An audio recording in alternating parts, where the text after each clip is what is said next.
So నా friend ఒకడు నన్ను మాట అడిగాడు, ఫ్యాషన్ అంటే కాస్ట్లీ బట్టలు వేసుకోవాలా, లేకపోతే మన బడ్జెట్లో వేసుకుంటే మనం స్టైల్ చేయలేమా అని. సో నేను బాగా ఆలోచించి షాపింగ్ చేశాను. సో ప్రతి షర్ట్ 500 లోపే ఉంటుంది. Just check this designed ash shirt. So ఇది హాఫ్ షర్ట్. సో మీరు అబ్జర్వ్ చేయొచ్చు, దీని రేట్ వచ్చేసి 499.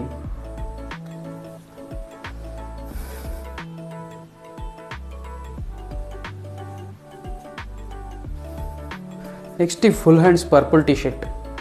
సో బేసిక్లీ కూడా 499. దీన్ని కూడా ట్రై చేద్దాం.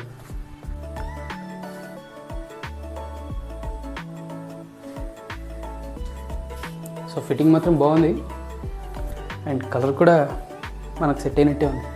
నెక్స్ట్ ఈ blue colour formal shirt. So ఆఫీస్కి వెళ్ళే వాళ్ళకి ఈ బ్లూ కలర్ షర్ట్ చాలా బాగా సెట్ అవుతుంది. సో దీన్ని కూడా ట్రై చేద్దాం. సో ఈ ఫార్మల్ షర్ట్ అయితే ఇలా ఉంది. సో ఇందాక దీని రేట్ ట్యాగ్ చూపించడం మర్చిపోయాను. So you can check it out. ఇది కూడా 499. 3 షర్ట్స్ చూపించావు అండ్ వాటి రేట్లు కూడా చెప్పావు, కానీ ఎక్కడి నుంచి తీసుకొచ్చావు అనేది ఇంకా చెప్పలేదు. ఏంటి అంటే, సో బేసిక్గా ఇవి ఈజీ బై నుంచి తెచ్చాను. జనరల్గా మనకి లో రేట్లో మంచి బట్టలు కావాలనుకుంటే మనం బేసిక్గా ఎక్కడికి వెళ్తాం? జూడియోకి కదా. So once please check easy buy 2. ఈ 3 షర్ట్స్ ఎలా ఉన్నాయో కామెంట్ చేయండి అండ్ కొత్త వ్యూవర్స్ ఎవరైనా ఉంటే మన ఛానల్ సబ్స్క్రైబ్ చేయండి.